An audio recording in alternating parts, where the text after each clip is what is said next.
Et salut à tous et bienvenue sur la chaîne PLS, la chaîne qui vous parle d'événementiel et plus particulièrement aujourd'hui d'installation. Ça y est, on est sur le terrain, on a fait de la théorie, on a vu plein de choses derrière l'écran, derrière la console, comment on fait, nani nana. Et ben maintenant on y est, là. On va se mettre tout ça en pratique et c'est pour une fête de la musique et on va avoir 5 groupes dans la soirée. Qui vont s'enchaîner les uns après les autres jusqu'à minuit. Voilà. Donc là, on a la semi-remorque à transformer en scène. On vient de décharger le matériel.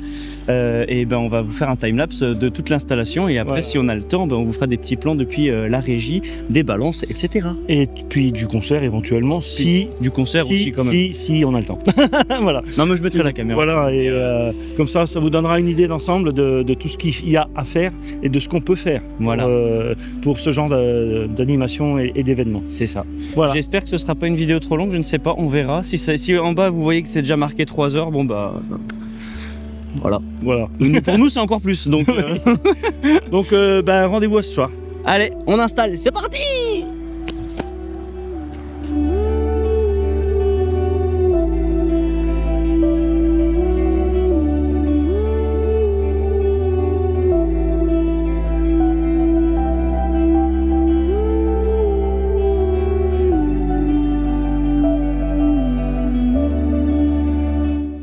Pour cette prestation, nous sommes arrivés sur place à 8h30 du matin afin de décharger le camion qu'on avait emmené la veille. Nous avons commencé par installer la régie, le barnum de la régie afin d'être protégé du soleil et de la pluie. Et du soleil, il va falloir être bien protégé car c'était une journée bien ensoleillée malgré quelques gouttes de pluie durant l'installation. Je me suis attelé à attacher tous les colliers aux machines qui allaient être suspendues au pont. Ici, je commence à préparer mes câbles électriques et je commencerai par installer toutes mes machines sur le pont afin de les régler avec les bons intervalles de distance pour coller au plus proche à ce que j'avais fait sur mon visualiseur 3D.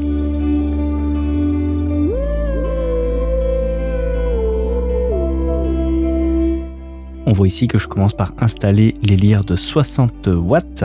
J'en ai 6 au total qui seront répartis sur ce pont qui mesure 8 mètres de large et qui sera à un peu plus de 2 mètres de hauteur, qui est la hauteur maximum de cette remorque. Je crois que c'était 2 mètres 30, quelque chose comme ça.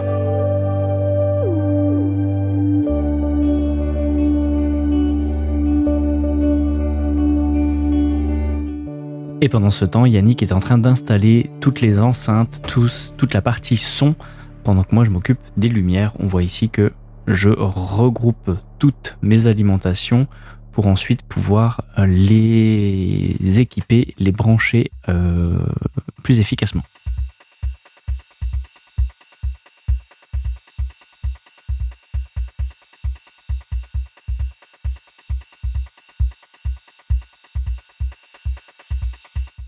Une fois que j'ai installé mes lyres spot, je passe à mes lyres wash.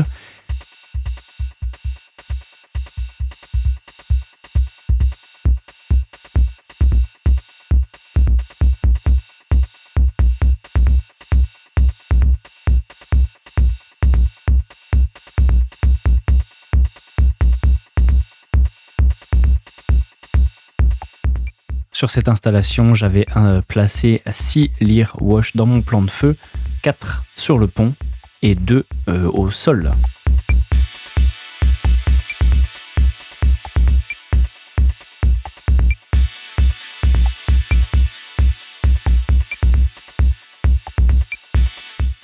Et on voit ici les nouvelles lyres de chez Sheds, les nouvelles wash qui sont beaucoup plus simples à installer avec une seule accroche.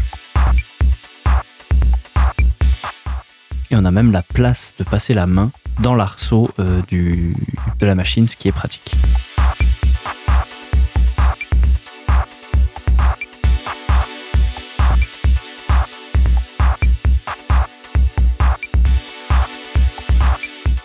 Mes machines sont attachées sur le pont, je vais commencer à faire mon circuit DMX Et je termine pour cela avant d'installer tous mes appareils, et ici avec mes perches qui descendent pour que j'ai toute ma structure et que je n'oublie rien à brancher.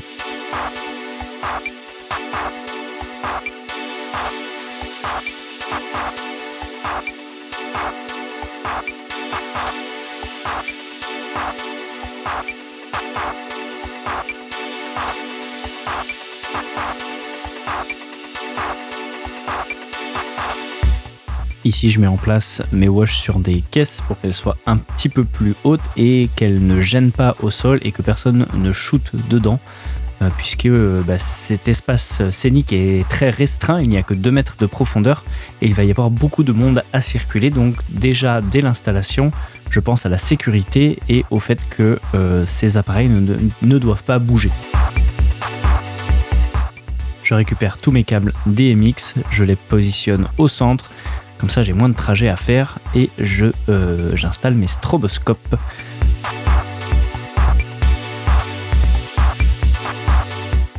Il y avait énormément d'appareils, de choses à faire cette journée. On n'était que 2 et un seul par poste, vu que Yannick s'occupait du son et moi de la lumière. Donc, chaque mouvement est optimisé le plus possible.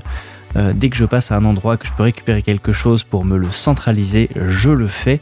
C'est pour ça qu'on dirait que je suis un petit peu éparpillé, mais en fait, je pense déjà à l'étape suivante et comment je pourrais gagner du temps à chaque trajet.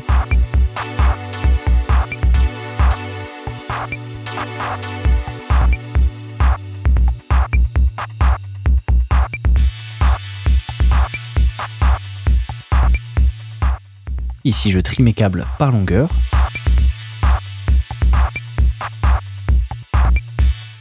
Les câbles Sterville qui sont très bien parce que les fiches sont déjà colorées et avec un petit scratch pour pouvoir les ranger. Merci Sterville, j'adore cette marque de câbles pour leur système de couleurs et leur petit scratch. Ici j'emmène mon réseau électrique.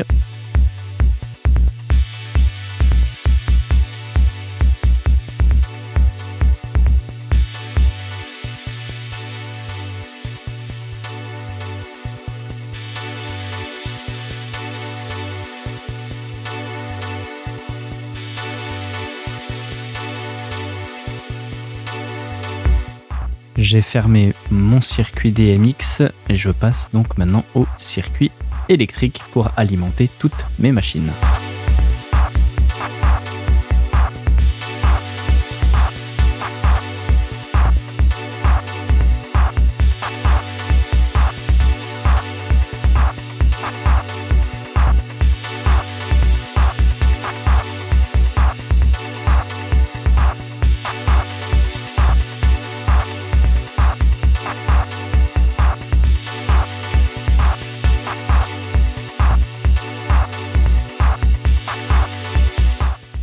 Le circuit électrique est toujours un petit casse-tête pour moi. Heureusement, je me fais des cadeaux avec les réglettes que je vous ai déjà présentées dans notre vidéo sur le nouveau setup que nous avons au bar. Ces réglettes avec les PowerCon in et out qui font gagner pas mal de temps puisque nous avons juste à relier tous nos câbles ensemble avec ces languettes-là qui peuvent être mises en série. Mais je me suis rendu compte qu'il me manquait quelques câbles pour pouvoir tout brancher de manière efficace. Donc il a fallu trouver des petites astuces pour pouvoir finir ce circuit électrique.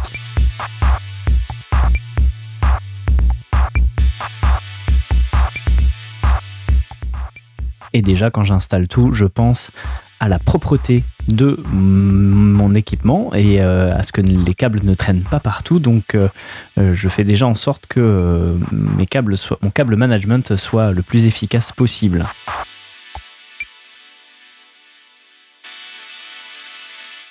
Maintenant, on passe à l'installation des parts halogènes qui serviront à faire la face. J'ai mis 2 parts de chaque côté sur des barres Botex, des barres gradateurs. Donc ça, c'est assez pratique.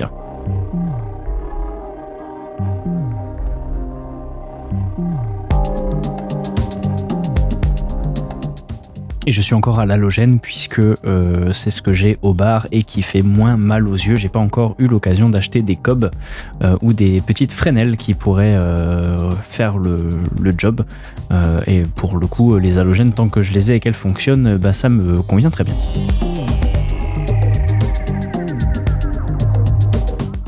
Là, on travaille à deux pour monter les enceintes parce qu'elles sont assez lourdes et on n'a pas de manivelle sur ces pieds-là. Donc pour éviter de se couper un doigt, vaut mieux travailler à deux.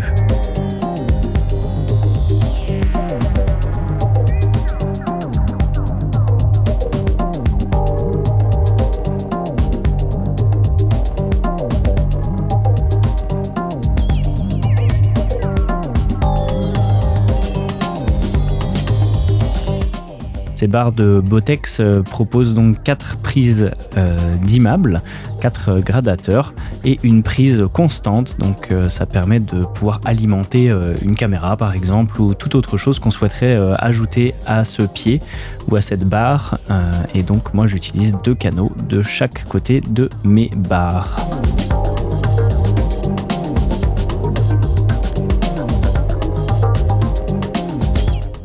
Seul inconvénient, c'est que les prises sont un peu courtes. Donc on est obligé de mettre une rallonge pour arriver jusqu'au sol une fois que les pieds sont en l'air. On a pas mal de circuits électriques qui passent sous la remorque. On aperçoit le coffret qui est stocké en dessous, ce coffret qui nous aura valu bien des déboires puisque il aura cessé de fonctionner pendant 40 minutes en plein milieu des balances. Et il aura fallu un petit moment pour diagnostiquer que c'était le coffret le problème avant donc de le changer et de pouvoir faire la soirée, la prestation dans de bonnes conditions. Donc j'ai pas mal rampé sous cette remorque pour pouvoir faire passer tous les câbles DMX, son et électrique. Ici on avait mis un micro de mesure pour pouvoir calibrer la sono et que ça sonne le mieux possible. Voilà maintenant le timelapse qui vous remontre tout ce qu'on a vu depuis le point de vue de la régie.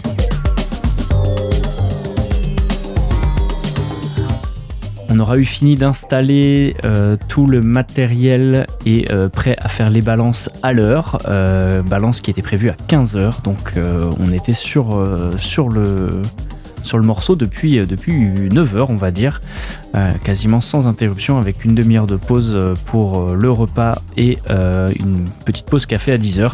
Donc voilà, je vous laisse calculer le temps qu'il nous aura fallu pour installer tout ça à deux, donc un peu entre 5 et 6 heures quand même.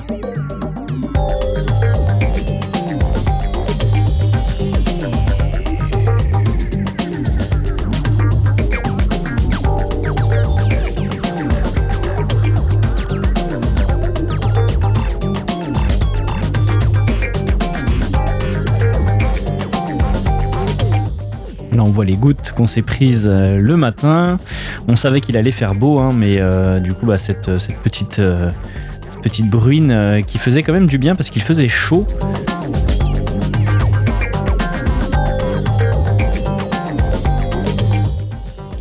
Et dans l'après-midi et la soirée, on aura eu encore plus chaud, puisqu'il faisait entre 35 et 37 degrés cette journée-là.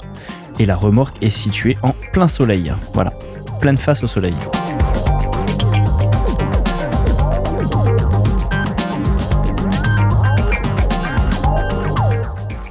Alors on a fait le choix de mettre les deux subs au milieu, collés côte à côte, et ça marchait très bien comme ça. Ils avaient une bonne puissance. On a fait nos tests et durant toute cette soirée nous étions à environ 90 décibels à la régie qui était à 15 mètres. On a même eu donc les félicitations du public qui nous disait que c'était audible et que c'était pas trop fort, donc les gens pouvaient parler sans crier, donc c'était assez agréable. Et nous c'est plutôt notre philosophie d'avoir un son de qualité plutôt qu'un son fort qui arrache les oreilles.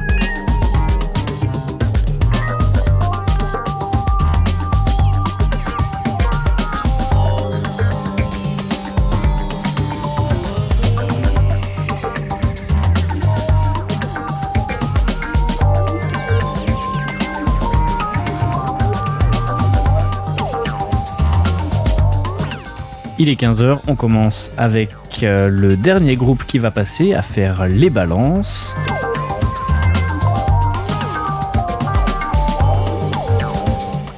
Point de vue un peu technique pour le son, le guitariste avait une loupe, un appareil sur lequel il diffusait ses backing tracks, ses fichiers son, et sa guitare était branchée sur cet appareil également, donc on avait une seule arrivée de son pour la guitare qui était donc le mix entre ses backing tracks et sa guitare, donc c'était pas évident à sortir un son correct de ça.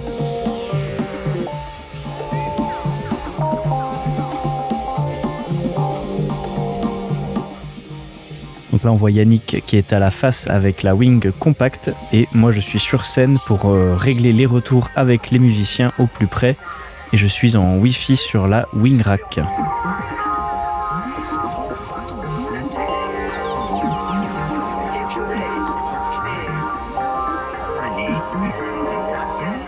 Sur cette prestation, on a tenté donc d'avoir cette régie dédiée pour les retours et cette régie dédiée pour la façade afin d'avoir plus de latitude de contrôle pour gérer au mieux les retours si il y avait des équalisations à faire assez spécifiques pour les retours pour éviter des larcènes, des choses comme ça. Eh bien, je pouvais le faire depuis la Wing Rack directement alors que si on le faisait depuis la Wing Compact, eh bien l'équalisation était la même pour la face que pour les retours.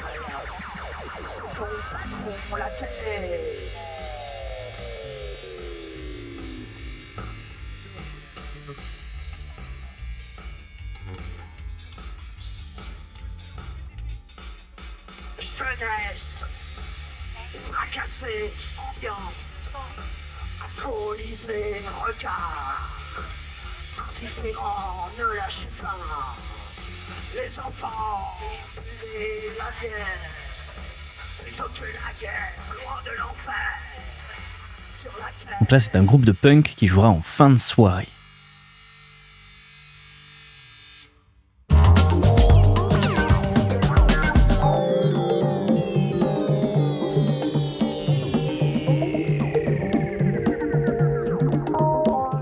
Également sur cette prestation, nous avons fait le choix de tout laisser sur scène. Donc chaque groupe qui arrivait installait son matériel sur le groupe précédent. Et en fait, au fil du temps que les groupes passent et jouent, eh bien, ils récupèrent leur matériel. Donc la scène se vide au fur et à mesure. Pourquoi je ris, pourquoi je pleure? Voici le SOS d'un terrien en détresse. J'ai jamais eu les pieds sur terre. J'aimerais bien être un oiseau. Je suis mal dans ma peau.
On voit au niveau de l'éclairage, hein, on a beau être en plein jour, on voit pas mal les LED, ça c'est chouette, mais pour capter les faisceaux des spots, eh bien, j'avais une ADJ Entourphase en machine à brouillard, mais avec le vent, eh bien, la fumée avait du mal à remplir cette remorque, donc j'ai pas forcément beaucoup joué avec les lumières dans l'après-midi.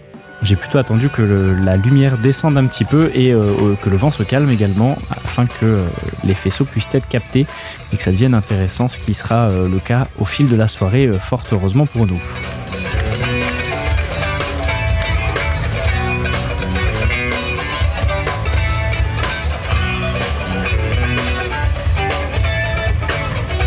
C'est qui au chant? Lisa!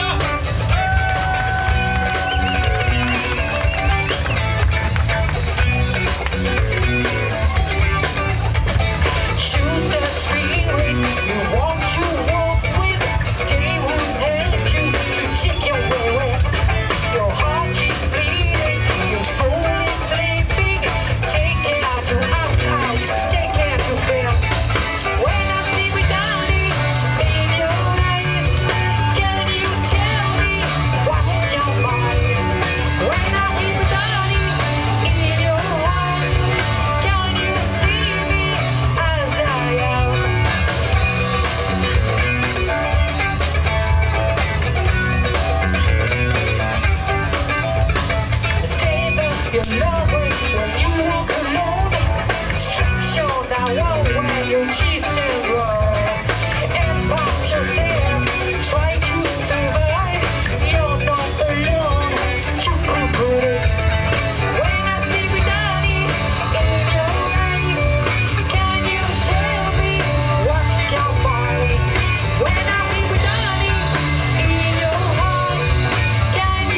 Merci beaucoup.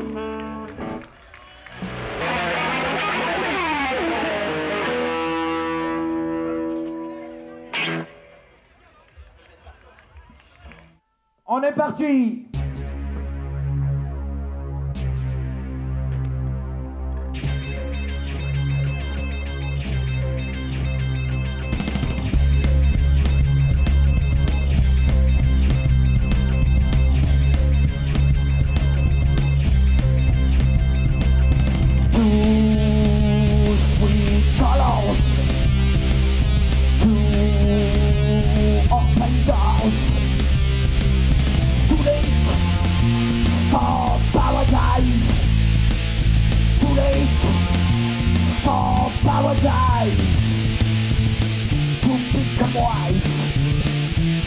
The moon for expertising, living room to learn the rules, to make you move.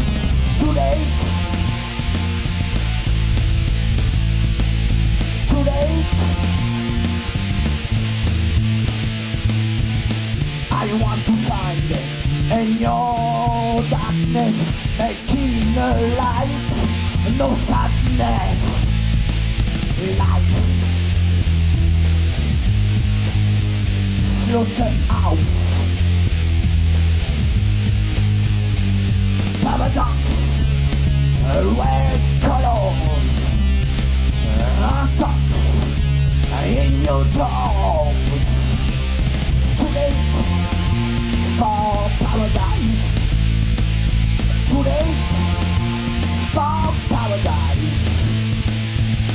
To become wise under the moon for expertising, living room to learn the rules, to make you groove.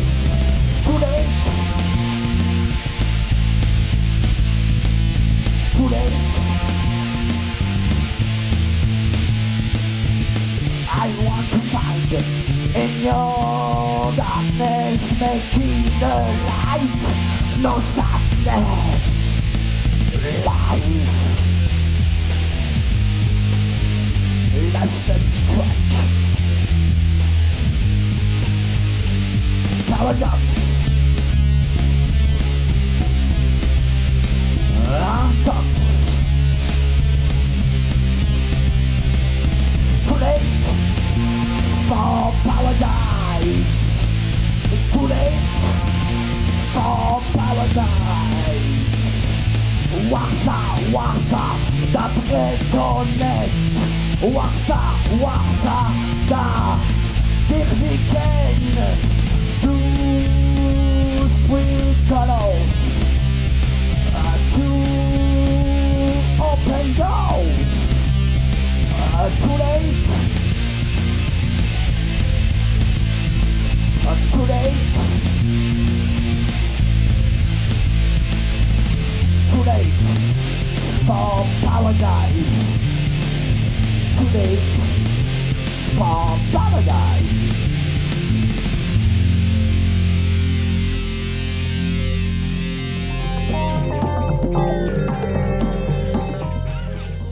Et voilà, c'est la fin de ce vlog pour la fête de la musique 2026. J'espère que ça vous aura plu. N'hésitez pas à laisser des commentaires si vous avez des questions, des interrogations, des suggestions, des idées. Eh bien, on y répondra avec plaisir. On vous lira avec plaisir. Et pensez à vous abonner si cette chaîne vous plaît, si ce contenu vous a plu. Maintenant c'est place eh bien, au démontage. Nous avons fini de démonter ce plateau en 2 heures. Donc démarrer le démontage vers 1h, fini à 3h et rentré à la maison à 4h du matin. Voilà la vie d'artiste, mais quel plaisir, quel bonheur d'avoir pu participer à cet événement, d'avoir fait plaisir aux gens, d'avoir pu essayer des choses techniquement pour nous aussi. On a appris beaucoup. Merci à tous les groupes qui étaient super sympathiques et merci au public aussi pour son accueil chaleureux et on remet ça très bientôt. Je vous dis à la prochaine, c'était Steven, ciao.